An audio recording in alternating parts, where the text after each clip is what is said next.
pray for a job, but the Spirit knows you need to pray for more peace. Because this storm that you're about to go into, you're going to need the peace of God to cover you. Guess what now? You pray for prosperity, but God said you need to pray for some power, because the next storm, it's going to be hell and high water. Everything's coming at you. The devil got a hit out on you, but you're going to need the power of God to stand flat-footed and burn the devil and let him know no weapon that's formed against me shall prosper. Tell the devil, I am anointed. Touch not my anointed, and do my prophets no harm. I am shielded by the power of God. In other words, I'm like Job.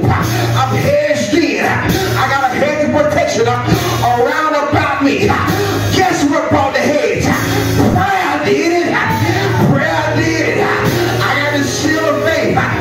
Prayer did it. Hallelujah. I got my feet shine with the preparation of the gospel. Prayer did it. Prayer is. Y'all haven't figured it out yet. Prayer is. It's a weapon. Ask your neighbor. Are you packing? Are you packing with prayer? Say it. He said it's not even worthy to be compared. In other words, he said, look here, it have no importance.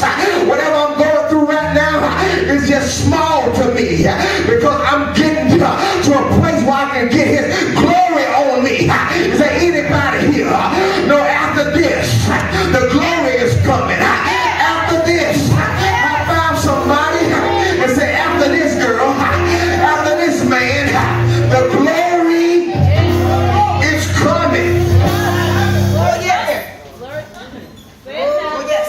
He says it is not worthy. It is not worthy. I said, God, what do you mean by it's not worthy to be compared? He said it deserves no attention. All right. See, your attention is on what you're going through.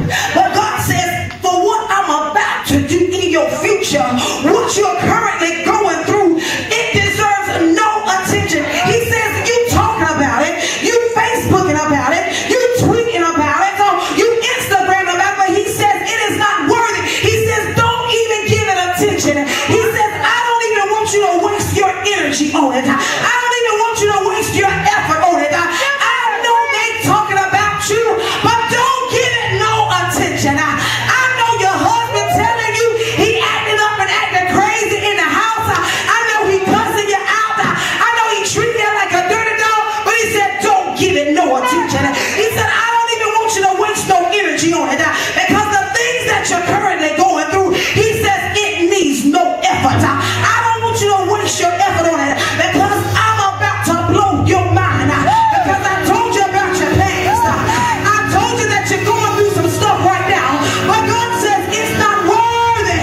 It's not worthy. It's not worthy to be compared to what I'm about to do. Because there is a future glory.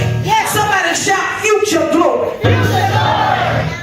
I told y'all, Pastor, and I told y'all at the beginning that the title is After This.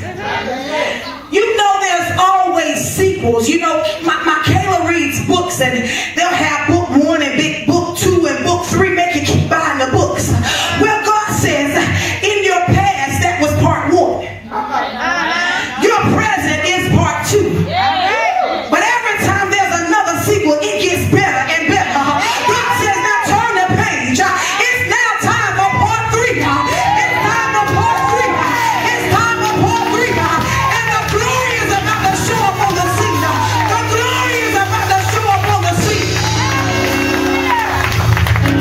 He says the enemy really was trying to kill you in your past.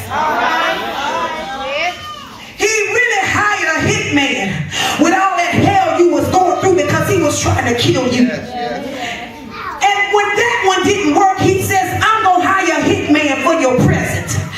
Because what I'm really trying to do is keep you from making it to your future. Come on. I told you the past gonna make you praise it. Your present suffering gonna make you pray. future gonna do? What's gonna happen in the future? God says in the future there lies your promise. God says in your future is your promise.